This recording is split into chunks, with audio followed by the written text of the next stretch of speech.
Dr. Key's singling out of excessive consumption of fats as a major factor in coronary disease is by no means accepted by all investigators. In front of us, day by day, are increasingly more and more very tempting foods.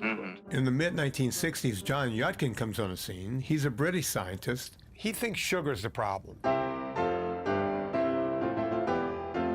When people have heart disease, they don't just have elevated cholesterol. In fact, they often don't have elevated cholesterol. They have a whole cluster of metabolic abnormalities. 10, 15, 20 things you could measure. And Yudkin was saying, if I feed animals sugar or I feed college students that I'm using in my experiments sugar, I could cause pretty much all of these things just by giving them a lot of sugar.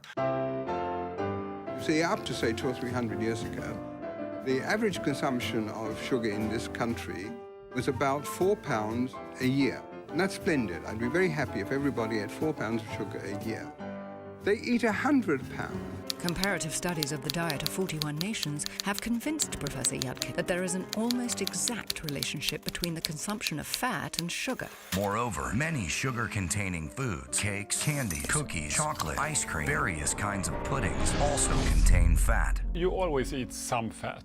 So if you eat high-carb foods, you raise your blood glucose, you raise your fat-storing hormone insulin, and you're going to store the fat that you eat. It's all individual how much you can tolerate, but if you eat more than your body can tolerate, then you will most likely gain weight, gain fat. Drawing the analogy of the relationship between diabetes and national sugar intakes that could statistically also be related to the fat intake, Professor Yudkin considers that heart disease may well be causally related to the consumption of sugar. And instead of looking at it, Ansel Keys just jumps right on top of it in the media and turns this guy into a nut job. Keys was really a bully when it came to trying to quash anybody who opposed him. Ansel Keys wasn't going to let anyone come in and rain on his parade. He published a 9-page rebuttal in a journal called Atherosclerosis. In print, he said Yudkin is a mountain of nonsense. It is clear that Yudkin has no theoretical basis or experimental evidence to support his claim for a major influence of dietary sucrose in the etiology of heart disease. Keys and his colleagues managed to paint Yudkin as a quack and to portray Yudkin and his sugar theory as quackery and to say there was absolutely no evidence to support it.